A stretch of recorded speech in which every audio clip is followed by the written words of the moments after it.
Assalamualaikum warahmatullahi wabarakatuh. Perkenalkan, nama saya Intan Saputri dengan NIM 21301111058 dengan program studi Pendidikan Guru Madrasah Ibtidaiyah. Kali ini kita akan membahas tentang kebutuhan bahan ajar dan sarana prasarana pembelajaran tematik. Oke, next yang pertama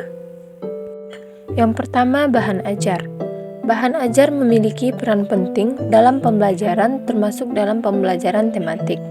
Oleh karena itu, pembelajaran tematik pada dasarnya merupakan perpaduan dari berbagai disiplin ilmu yang tercakup dalam ilmu alam, maka pembelajaran ini memerlukan bahan ajar yang lebih lengkap dan komprehensif dibandingkan dengan pembelajaran monolitik.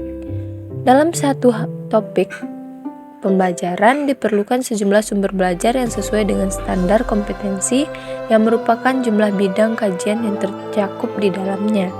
Nah, fungsi bahan ajar itu sendiri berupa buku teks bagi guru yang dinyatakan oleh si tepuh, yaitu dipergunakan sebagai acuan dalam.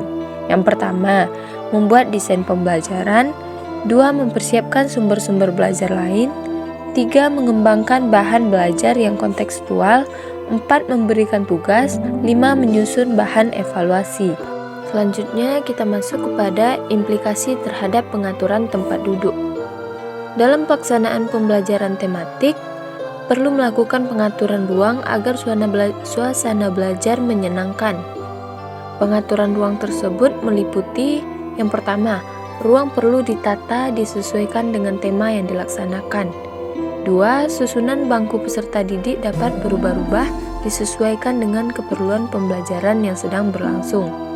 3. Peserta didik tidak selalu duduk di kursi tetapi dapat duduk di tikar atau di karpet. 4. Kegiatan hendaknya bervariasi dan dapat dilaksanakan baik di dalam kelas maupun di luar kelas. 5. Dinding kelas dapat dimanfaatkan untuk memajang hasil karya peserta didik dan dimanfaatkan sebagai sumber belajar. Terakhir, alat, sarana, dan sumber belajar hendaknya dikelola sehingga memudahkan peserta didik untuk menggunakan dan menyimpan barang-barang kembali. Nah, selanjutnya yang ketiga, implikasi terhadap pemilihan bentuk kegiatan. Agar proses pembelajaran berjalan dengan efektif dan tidak menjenuhkan, maka perlu dilakukan variasi pembelajaran yang berkaitan dengan gaya mengajar guru atau teaching style, kemudian penggunaan alat dan media pembelajaran, dan pola interaksi pembelajaran. Guru perlu juga menggunakan berbagai bentuk kegiatan, misalnya percobaan, bermain peran, tanya jawab, demonstrasi, dan bercakap-cakap.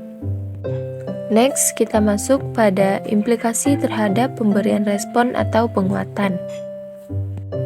Pemberian penguatan perlu dilakukan untuk memberikan respon terhadap perilaku atau perbuatan siswa yang dianggap positif, agar perilaku tersebut dapat berulang kembali atau meningkat.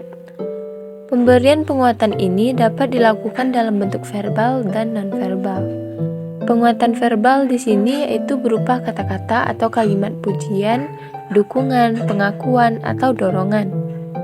Kemudian bentuk penguatan non-verbal ditunjukkan dengan cara-cara seperti raut wajah atau mimik muka, gerakan atau isyarat badan, gerak mendekati siswa dengan sentuhan, dan juga dengan kegiatan yang menyenangkan, dan penguatan dengan benda atau barang. Yang kelima, sarana prasarana sumber belajar dan media.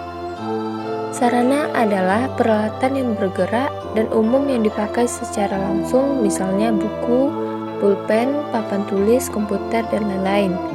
Sedangkan prasarana adalah alat penunjang proses pembelajaran, misalnya gedung ruangan, dan lain-lain. Dalam pembelajaran tematik diperlukan berbagai sarana dan prasarana pembelajaran yang pada dasarnya relatif sama dengan pembelajaran yang lainnya, hanya saja dia memiliki kekhasan tersendiri. Kemudian sumber belajar. Sumber belajar merupakan segala bentuk sumber baik berupa data, orang maupun benda yang dapat digunakan untuk memberikan fasilitas atau kemudahan belajar. bagi siswa maupun guru. Sumber belajar tersebut meliputi pesan, orang, bahan, peralatan, teknik. Namun demikian, dalam pembelajaran ini tidak menutup kemungkinan untuk menggunakan cara yang relatif lebih banyak dengan pembelajaran yang monolitik. Kemudian media pembelajaran. Media pembelajaran adalah segala sesuatu yang digunakan untuk menyalurkan pesan dari pengirim kepada penerima agar dapat merangsang pikiran, perasaan, dan perhatian siswa. Dengan menggunakan berbagai media akan membantu peserta didik memahami konsep-konsep abstrak, dan media tersebut dapat digunakan dalam kegiatan belajar sebagai pengganti dari objek-objek yang terlalu berbahaya atau sukar didapat.